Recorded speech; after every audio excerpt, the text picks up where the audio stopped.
Merci, Monsieur le Président. Chers collègues, j'ai l'honneur, pour la deuxième année consécutive, d'être rapporteur pour avis sur les crédits relatifs au logement et de vous présenter mon analyse du projet de loi des finances pour 2019.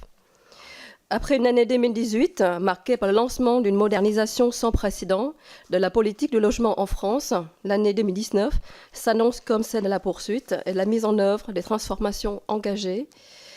Partant du constat que la politique du logement ne parvenait pas à remplir les objectifs qui lui avaient été assignés, malgré une dépense publique de plus de 35 milliards d'euros par an, le gouvernement et la majorité se sont engagés dans une stratégie combinant la libération des énergies pour contre plus, mieux et moins cher, la protection des plus fragiles et l'amélioration de l'efficacité de la dépense publique. Cette stratégie a été déclinée dans deux textes majeurs et complémentaires. La loi de finances initiale pour 2018 et le projet de loi portant évolution du logement, de l'aménagement et du numérique, qui a été définitivement adopté début octobre. Le projet de loi finances pour 2019 s'inscrit dans cette continuité.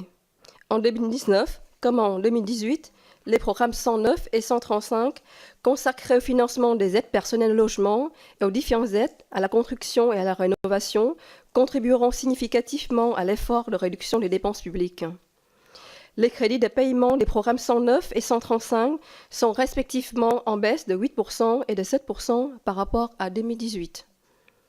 Ces baisses sont principalement dues à la modernisation des aides au logement qui, comme annoncé dès l'automne 2017, se poursuit en 2019. À partir des mois de juin ou de juillet 2019, le montant des aides au logement ne sera plus calculé sur le fondement des revenus de l'allocataire de l'année N-2, mais sur celui des revenus de l'année en cours. Cette réforme, attendue depuis tant d'années, permettra à la fois de rendre le montant de ces aides plus juste et plus réactif au changement de situation des allocataires et de générer une économie budgétaire importante pour l'État.